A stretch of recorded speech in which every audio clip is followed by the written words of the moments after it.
Hi guys, welcome back to our channel TechTube. In today's video, I'm going to show you how to post a TikTok song on your PC.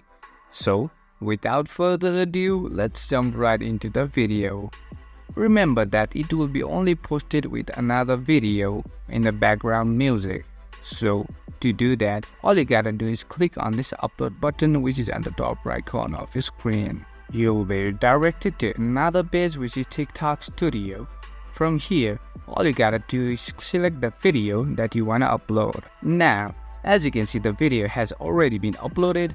To add music and upload music, all you gotta do is click on Edit Video. From here, you just gotta add music from the Sounds button. You can either search for music or add the music in the recommended section. For example, I wanna add this music. After the music has been added, all you gotta do is click on Save Edit and your music will be uploaded just like that. That's it for today guys. If you find this video helpful, then don't forget to give thumbs up, comments and feedbacks will be appreciated. Subscribe to our channel and don't forget to hit the bell icon so that I can come up with new videos like this.